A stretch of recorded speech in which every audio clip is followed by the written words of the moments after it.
Okay, today we are talking about replacing the ignition lock cylinder on a 1995 Chevrolet Cavalier.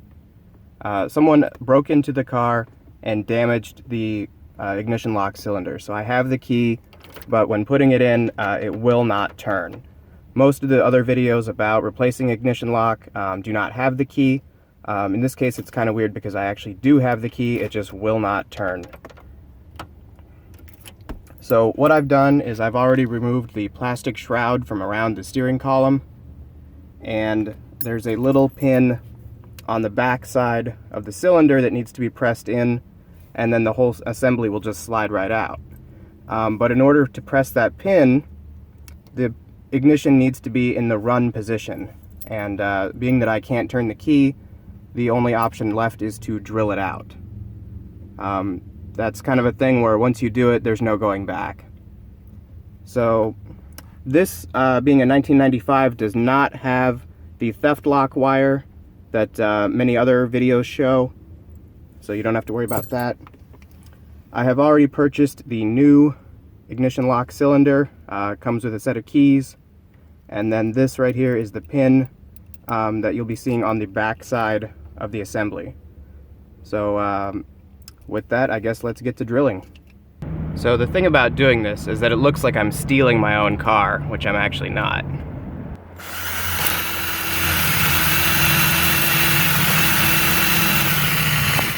The plastic outer shroud of the ignition has come off, and now you can actually see the lock cylinder itself. So I need to drill into this and get it into the run position in order to free that tab and remove the whole assembly. Well, I've removed a bunch of the metal around the face of the lock cylinder. Really close to being able to get it to turn, but we're not quite there yet. It's fighting me every step of the way. Okay, we are back at it for another round.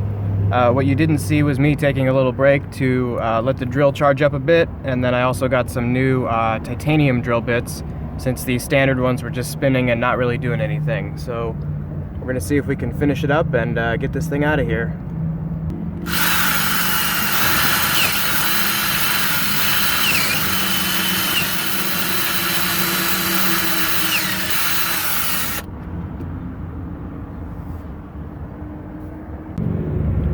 Well, after drilling at it forever and ever, I finally got the lock cylinder to turn. It defies all logic how a cylinder with no pins in it couldn't turn, but I just wasn't trying hard enough, I guess. So it actually turns now, which means I can release the pin and hopefully pull the whole thing out. So this piece inside the column is the piece that actually turns the car on or off. So using some needle nose pliers, you can change the position of it from off to run to start. There we go. So now it's off. So I'm gonna put it in run so that I can install the new cylinder. There we go. So the new cylinder goes in, the key in the run position.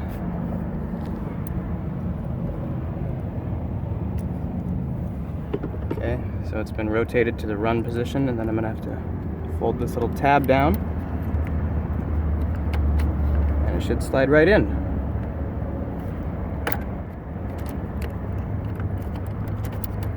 Just like that.